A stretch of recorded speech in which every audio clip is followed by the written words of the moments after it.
Kā nākošo referentu grib pieteikt Tāju Grīnbergu, Valsts izglītības satura centra ārštata metodiķi.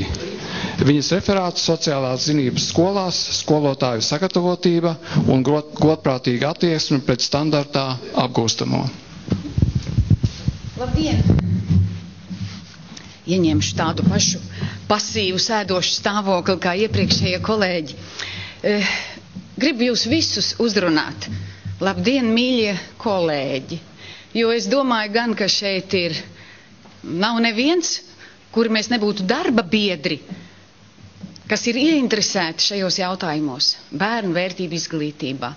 Kādam tas varbūt ir tieši darba pienākums, kādam sirds aicinājums, bet es ceru, ka lielākoties tie ir abi kopā. Un šodien esmu aicināta runāt par sociālajām zinībām.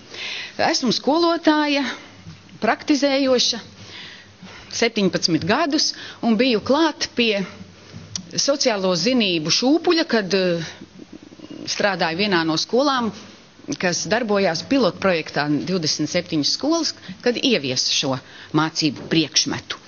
Un tagad gan tur nedaudz, kas ir pārtaisīts, uzlabots, pilnveidots, un varbūt šodien tieši paskatīsimies, kas un kā. Tā. Arī es gribu, tieši tā kā Lolita, vai Latvijā izglītība sasniedz savus uzdevumus, par to esam aicināti domāt. Un kas tad tos nosaka šos uzdevumus?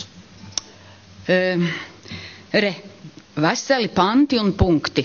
Cik interesanti, ka arī visa jurisprudence, acīm redzot, viņas māte ir Bībele, jo Bībelē ir panti un no turienes ir ņemti arī likuma. Panti šie nosaukumi. Tāpat kā sociālais darbs, žēlsirdība un visas citas labas lietas. Bet kā tad ar šīm sociālām zinībām? Ko viens praktizējošs skolotājs, kas man tagad ir jādara, ja es stājos klases priekšā? Kas nosaka to, ko es mācīšu tagad? Un paveramies šajos dokumentos. Tam ir likuma spēks. Mācību priekšmeta standarti. Tam ir likuma spēks. Mācību priekšmeta programmas, es ticu un zinu, ka šeit lielākā daļa ir, kas šos dokumentus zino galvas. Bet varbūt kādi, kas mūs skatās un kādu no auditorijas nezin šo, kas tad ir saistoši skolotājiem. Un priekšmetu programmām ir rekomendējoši raksturs, kurus viss var Valsts izglītības satura centra mājaslapā atrast, visas paraugu programmas. Un tad mācību līdzekļi, arī tiem ir ieteikuma raksturs. Mēs mācām bērnus, skolēnus, nevis grāmatas. Mums nav obligāti jāizmāca grāmata, ja? Bet, ja nu gan ir ar Izglītības un zinātnes ministrijas apstiprinājumu, tas ir spēcīgs ieteikums. Dažādi mācību materiāli un tā skaitā plašsaziņas līdzekļi, kā jau mēs no Mūrnieka kunga referāta redzējām, ka tā ir īsta ceturtā vara un tāda vide, kas ietekmē vairāk varbūt, jo nekā mēs spējam kādas minūtēs mājās, cik saturīgi gan vecāki pavada laiku ar bērniem, ja? Vidēji amerikāņu tēvs 2 minūtes nedēļā runā ar savu dēlu. Tāda ir tā vērtība nodošana. Tā. Un tad vēl pedagogi. Tos es esmu mazliet iekrāsojusi, jo mums var būt izcils dokuments. Un tā, ziniet, tā kā klusajos telefonos. Tā kā nonāk pie pēdējā posma, tad tu nemaz nesaproti, par ko tur ir runa gal galā, ja? Un, ja lietoši to, ko bērni saka, kaut kāds sviests. Gadās arī tā. Tad pamatizglītības programmu galvenie mērķi. Tad šim teikumam 2.1, kas ir uzrakstīts, ir likuma spēks. Nodrošināt izglītojumu ar sabiedriskai un personiskai dzīvē nepieciešamām pamatzināšanām un pamatprasmēm. Un tajās ietilpst arī visas zināšanas par vērtībām. Kur tad ir tas siets, vai pilnīgi viss ir bērniem jāceļ priekšā? Un savukārt bērnu tiesību aizsardzības likuma 50. pants nosaka, ka bērniem ir aizliegts pārdot, demonstrēt materiālus, kas propagandē vardarbību, erotiku, bet moda tā vien noprasa. Viss ar nāves simboliem tagad nāk ar krekliem, miruņu galvas virsū, Konkrēti manā skolā mums ir iekšējās kārtības noteikumos, balstoties uz šo likuma pantu, aizliegts skolā nēsāt apģērbu ar nāves kultūru propagandējošām zīmēm. Mēs tā kā saprotam, ka mums likuma pants aizliedz to darīt. Demonstrēt bērniem. Un arī tādas puskailas sievietes, kā gribētu staigāt, vai ļoti erotiski apģērbtas meitenes, to aizliedz Bērnu tiesību aizsardzības likuma 50. pants. Kā lūdzu?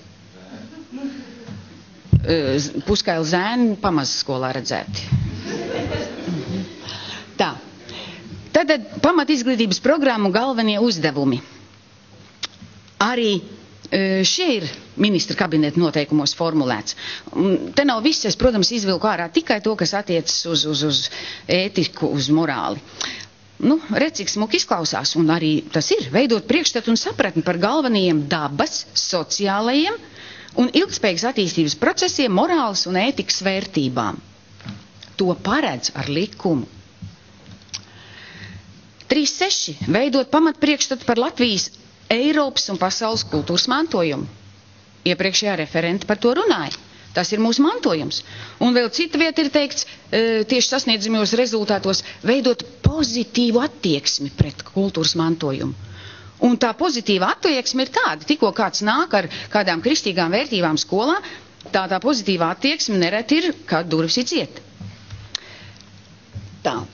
Izglītības jomām raksturīgie mācību priekšmeti un galvenie uzdevumi arī šajos noteikumos ir formulēti visās jomās. Un viena no jomām ir cilvēks un sabiedrība, kurā iekļaujas tātad arī sociālo zinību mācību priekšmets, un tur vispārējo, ko jūs varat izlasīt slaidiņā. Un par garīgu un fizisko attīstību. Šeit ir tās komponentes iekšā. Tātad to nosaka likums mums mācīt. Vēl ko mēs tur lasām? Morālais un ētiskais aspekts ir jāīsteno visās jomās. Visās, ne tikai sociālās zinībās, visās. Un te, kur ir, mēs nevaram pārmest izglītības un zinātnes ministrijai, ka nekas nebūtu definēts un zināms. Lūk, tas neatiecas uz dažiem priekšmetiem, uz visu izglītības saturu. Un ja tagad ir vēlēšanās šīs te, tur laikam ir 10 vai 11 vērtības, var uzrakstīt uz tāfeles. Tas ir šobrīd ar likuma spēku. Taisnīgums, cieņa, vienlīdzība, godīgums, uzticamība, atbildība, savaldība, izpalīdzība, iejūtība un laipnība. Visos mācību priekšmetos.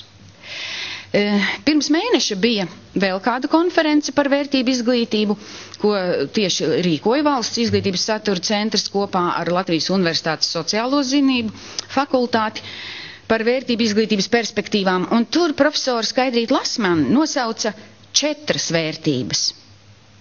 5, atvainojos. Interesants pirmais vārdiņš ir saesība, kur ietvertas rūpes, labvēlība, iejūtība, cieņa, pilsoniskums, dzirdam jau kaut ko no tā, kas uz ekrāna. Centība, to gan es nekur neatradu citur. Un man liekas, tik vērtīga lieta darīt pamatīgi, labi, no sirds, cik vien iespējams, katru darbu. Tā ir tāda pamatvērtība, ko tagad meklē katrs darba devējs, kurš vienkārši nav. Par roku galam kaut ko darbu nenobeidz. Uzticamība, Skaidrītas Lasmanes ieteiktās, ko iesaka sociālo zinību fakultātes, zinātņu fakultātes pētnieku grupa. Uzticamība, kas ietver sevī godīgums, patiesums, taisnīgums, arī jau dzirdam to pašu, kas uz ekrāna. Atbildība, kas sevī ietver viņu prātu paļaušanos uz sevi un pašu vadīšanu. Tas varētu būt kā savaldība, kas citviet ir dokumentos izglītības un zinātnes ministrijā definēts. Un radošums, kas ietver brīvību un prieku. Kaut kādas aprises jau ir cilvēki, kas par to domā, runā, jautājums, kā ar tiem klusiem telefoniem, kad tas nonāk līdz skolēnam. Tālāk, tieši par sociālajām zinībām. Noteikumi par valsts standartu nosaka šo. Tas ir kurš mans slaidiņš? Tā. Priekšmeta mērķis. Demokrātiska sabiedrība, tātad sociāli atbildīgi lēmumi. Atbildība iet viscauri. Tātad tas, kas der sabiedrībai. jāizdiskutē, protams, kas der sabiedrībai. Vai viss, ko piedāvā, mums der? Viss mums ir atļauts, bet vai viss mums der? Varbūt mācīsim to, kas der, nevis visu, kas nāk postmodernismā iekšā. Tad mācību priekšmetu uzdevumi tur ir definēti. 1. 3. klasītes posmā darīt visu šīs te skaistās lietas, iemācīties. Čaklums varbūt mazlietiņ saistās ar to centību, ja? Ko sākuma skolā piedāvā mācīt. Nevis piedāvā, bet šim arī ir likumspēks. 4. 6. klašu posmā radīt skolēniem iespēju, tie nav vienīgie punktiņi, ja? Steidzamies, jūs lasat ātrāk noteikti nekā es runāju. Tur viss ir iekšā, ētiskās vērtības, izpratne, rīcība, raksturs, novērtēt, tātad viss šī izvēles iespēja, tas viss ir. Un tālāk jau 7. 9. klasi, beidzot, izprast, kā personības likumisko izaugsmi ietekmē ģimenes, personiski pieņemtās vērtības, raksturot savas ģimenes ētiskās vērtības. Arī vārds ģimene nav gluži svešs. Jautājums, ko mēs ar to visu saprotam. Mācību saturs sociālajās zinībās tiek iedalīts lūk šādās 3 jomās. Un ko tad paredz likums? Ko īpaši nekomentēšu, lasiet, cik ātri varat. Neko neredz. Kas trūkst, pa mazu burti, es vienā lapā gribēju iespiest, jā. Nu, tad atliek pašiem strādāt. Izglītības un satura centra darbinieki zina atkal no galvas to. Tur ir par ētiskā zaļā krāsā ir man iekrāsots viss, ko es tur atradu par ētiskām vērtībām. Tas ir katru vecumu posmu beidzot. Sarkanajā ir, kas attiecas uz rīcību, jo katram no mums, kas šeit esam, ir skaidrs, ka jebkurš pasaules uzskats pauž kaut kādas vērtības, balstās tajās, un tās savukārt tavu konkrēti personīgo vērtību izvēli nosaka tavu rīcību. Tā ir pilnīga skaidrība. Bet tad paskatīsimies, vai to, kas šeit paredzēts, vai patiešām tas iet tālāk. Kas mums tur ir? Tā, pamatprasības priekšmetu apguvēja. Tad tie ir sasniedzamie rezultāti, tā saucamie, kas ir skolotājiem saistoši. Tiem ir likuma spēks. Tā nav parauga programma, tas ir standarts. Tad beidzot 6. klasi, lūk, es izvilku ārā tikai to un iekrāsoju, lai varētu redzēt un kaut ko salīdzināt. Tā, un šeit, kas ir pasvītrots 16.2 punktiņā, prot raksturot ētiskās pamatvērtības kristietībā, folklorā un to miedarbību ar sekulārajām vērtībām.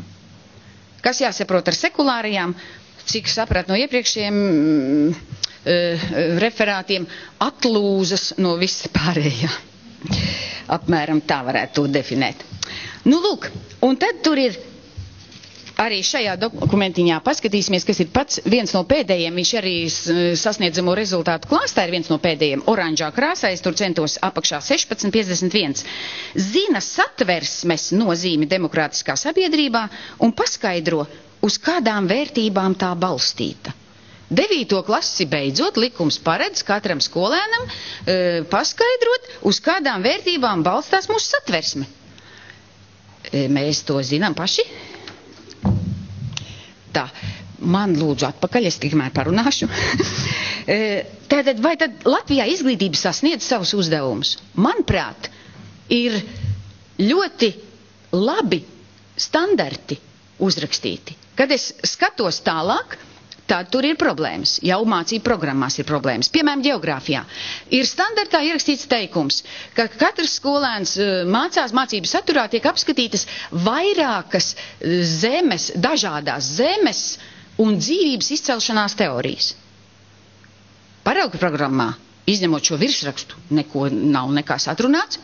Visās mācību grāmatās, kurām arī nav obligāts saturs, obligāts raksturs, tur es izlasīju, visās grāmatās ir vienā, ir 2 teikumi. Ka viens no uzskatiem ir, ka Dievs esot radījis. Viss. Nekādi argumenti, kāpēc to kāds domā. Bet, manuprāt, tātad, lūk, šis ir tas galvenais slaids. Ka uz ja mēs kaut vai tikai sociālajās zinībās šobrīd, es saku, mēs esam formulējuši, ka ir apmēram 3 pasaules uzskati, uz tie vaļi, uz kuriem veidojas mūsu Latvijas sabiedrība, un šim būtu jākļūst par virsuzdevumu. Varbūt, ka ne tikai sociālajās zinībās, ka mēs visu saturu mācam, un tad no šiem 3 aspektiem. Un te ir jau paraugu programma, kurai vairs nav obligātais raksturs, ja? Kritiski domāt. Vai tad vēl kas labāk rosina? Kritiski domāt?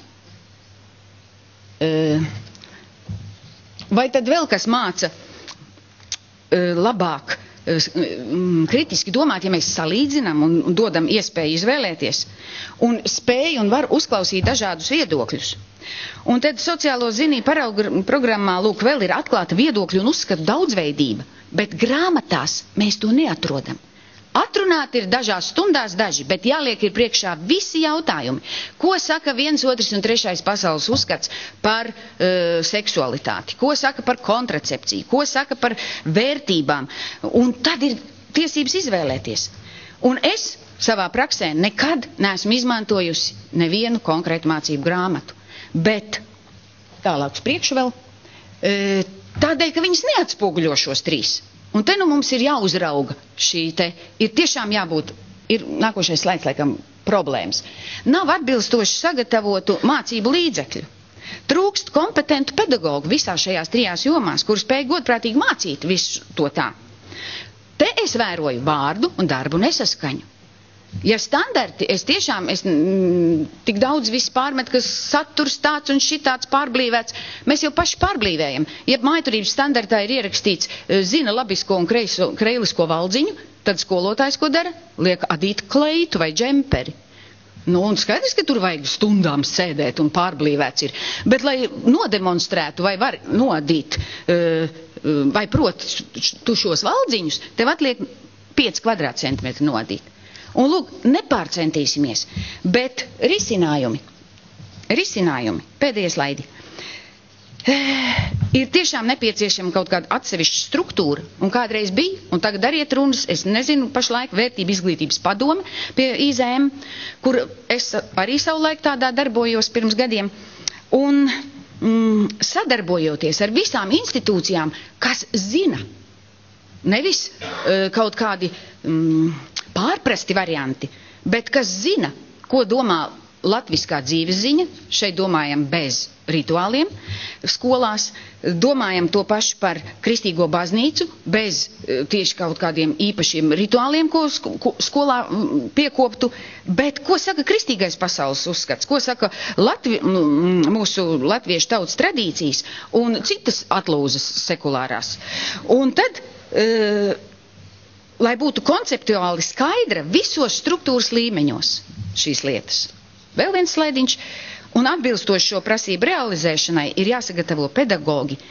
Tātad, te jau tas izskanēja, iekļaujot skolotāju sagatavošanas programmās šīs te lietas par pasaules uzskatiem, kurš saka, lai mēs paši būtu skaidrībā.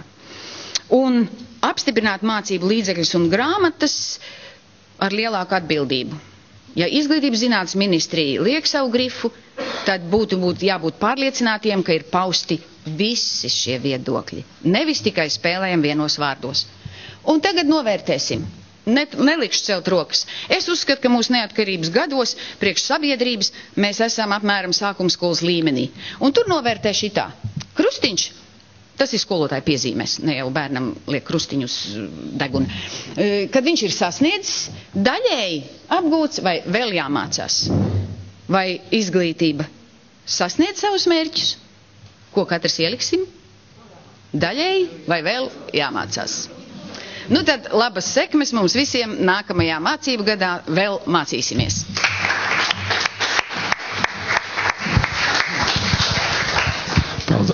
Paldies Aijai Grīnbergai. Man ļoti patika tā doma, kad mūsu nākotnes vārdā ir ļoti svarīgi, kad šīs 3 sabiedrības daļas, kristīgā daļa un tā daļa, kas vairāk domā tieši par tautas tradīcijām un arī sekulārā, meklētu aktīvāk kaut kādu miedarbību un kopēju ceļu. Un šeit varbūt arī tieši kristiešiem būtu vairāk jāpieliek pūles, lai domātu par visu tautas apvienošanu.